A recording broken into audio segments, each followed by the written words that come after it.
This is Legal Briefs from Beasley Allen. I'm Amy Ross. Shona Scott wants her day in court, a day that may now be denied. Shona is a quadriplegic as a result of a GM auto crash. She was injured when the roof of the car she was riding in caved in, crushing her and breaking her neck. She had hoped to go to court in the next few months to provide a voice for victims' rights and to let people know about the dangerous defects in GM's automobiles. Shona now shares two things in common with thousands of other victims throughout the country.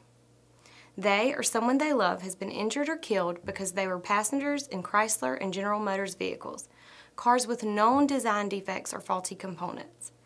And they have also lost their ability to hold Chrysler and GM legally accountable for all of the injuries and deaths that could have been avoided. How is this possible? In their bankruptcy proceedings, both Chrysler and GM are seeking protection from pending and future liability claims.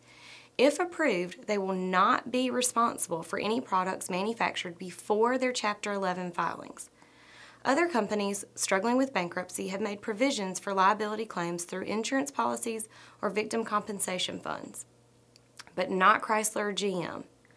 They have taken billions in taxpayer money to survive, and now they want to keep the American public on the hook for the victims of their mistakes. If the government allows Chrysler and GM to escape accountability, responsibility, and liability, it sets a dangerous precedent. Complaints against Chrysler and GM amount to nearly half of all defect claims against auto manufacturers in the country. There are 40 million GM and Chrysler vehicles on the road today, representing at least 40 million people who will lose all legal recourse if they ever become harmed by their vehicle's defective design or function. Shona was stunned that GM might not have to take responsibility for the defective product that changed her life. She says, "I was very angry, and I still am angry. All I want is my day in court, so I could let the court know and the people know that what this product and what them cutting back on materials has done to my life." Litigation is the most powerful tool the public has for encouraging change. Removing this right to trial by jury robs the public of its right to hold these companies accountable. Joan Claybrook, the former head of the National Highway Traffic Safety Administration, said that liability puts a burden on companies to be very careful and not cut corners.